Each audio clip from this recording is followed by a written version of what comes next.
দর্শক, একটা জিনিস খেয়াল করেছেন, প্রধান উপদেষ্টা নির্বাচনের যে ঘোষণা দিয়েছেন গতকালকে, এটা পরে যেই প্রতিক্রিয়া হওয়ার কথা ছিল সেই প্রতিক্রিয়া কিন্তু পাওয়া গেল না। শুধুমাত্র বিএনপি দেখলাম যে তারা নির্বাচনের এই ঘোষণাকে স্বাগত জানিয়েছে।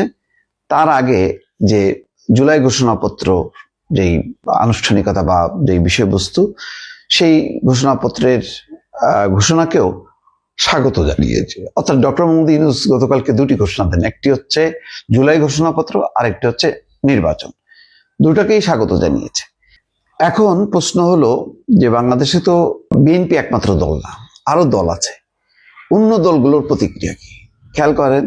জামাতে ইসলামী কিন্তু জুলাই ঘোষণাপত্রের ব্যাপারে বলছে যে তারা বেশ হতাশ, কারণ এটি কবে থেকে বাস্তবায়ন হবে সেটা বলা হয়নি। এনসিপি বলছে যে আমাদের অনেক কিছু ইনপুট সেখানে দেয়া আছে, কিন্তু সবগুলো বাস্তবায়িত হয়েছে সেটা বলা যাবে না। অর্থাৎ তাদের একটা দ্বিধার দ্বন্দ্বের মধ্যে তারা একটা সীমিত প্রতিক্রিয়া দিয়েছে। যেমন প্রতিক্রিয়া দিয়েছে বিএনপি, তার মতন করে তাল মিলায় কিন্তু ইসলামী আন্দোলন, এনসিপি, জামাত ইসলামী দেয়নি। জামাত ইসলামী পরিষ্কার ভাবে নির্বাচন নিয়ে তারা এখনো পর্যন্ত কোনো প্রতিক্রিয়া দেয়নি।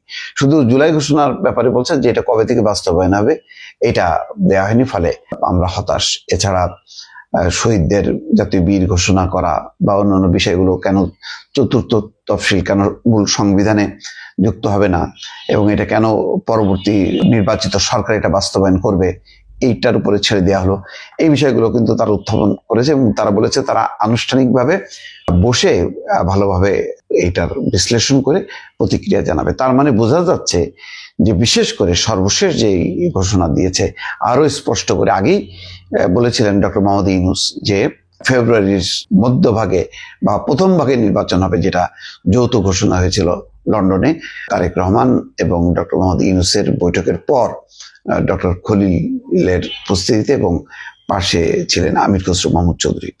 তখন কিন্তু বলা হয়েছিল এবং সেটাকে আরো স্পষ্ট করলেন। তার মানে এখন ডক্টর মোহাম্মদ ইউনূসের অবস্থান আর বিএনপির অবস্থান কিন্তু বিচ্ছিন্ন না।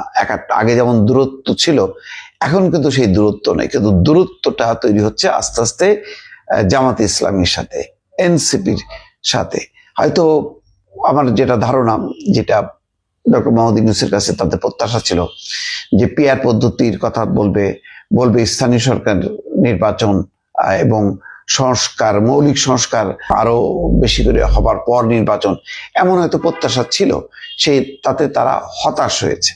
এখন আমার যেটা ধারণা যে এনসিপি বা জামাত ইসলাম অথবা ইসলামী আন্দোলন, তারা হয়তো যৌথভাবে বলতে পারে যে জুলাই ঘোষণাপত্র যেটি বলা হয়েছে, যেটি ডক্টর মোহাম্মদ ইউনূস বলেছেন মানিক মিয়া অভিনীত, সেইটা বাস্তবায়ন নির্বাচনের আগেই হইতে হবে। কারণ নির্বাচিত সরকার যে সেটা বাস্তবায়ন করবে তার কোনো নিশ্চয়তা নেই, এমন অবিশ্বাস সন্দেহ কিন্তু আছেই। এখন তারা এই ঘোষণা দিয়ে একটা আন্দোলন গড়ে তুলতে পারে, বলতে পারে যে গণভোট চাই এই জুলাই ঘোষণাপত্র বাস্তবায়নের জন্য, এবং এটা ছাড়া আমরা নির্বাচনে যাব না। ফলে নির্বাচনে অংশগ্রহণটাকে এখন কিন্তু সংকটের দিকে ফেলে দিতে পারে এই রাজনৈতিক দলগুলো। তখন বিএনপি কিন্তু একটা সংকটে পড়বে।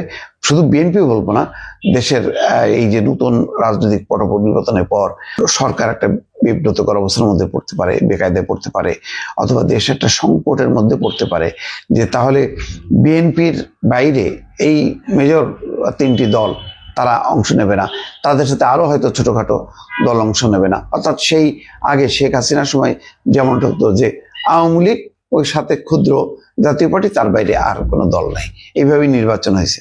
তাহলে আবারও কি সেই একতরফা নির্বাচন বা সবার অংশগ্রহণ ছাড়া নির্বাচন হবে? এমনিতেই আওয়ামী লীগের এই নির্বাচনে অংশগ্রহণের সম্ভাবনা আমি একেবারেই দেখি না। তো আওয়ামী লীগও নাই, জামাতও নাই, এনসিপিও নাই, ইসলামী আন্দোলনও নাই। এই অবস্থায় নির্বাচনের এই ঝুঁকিটা কি ডক্টর মোহাম্মদ ইউনূস নিতে পারবেন? এটা কিন্তু একটা বড় প্রশ্ন। দর্শক, ভালো থাকবেন। আল্লাহ হাফেজ।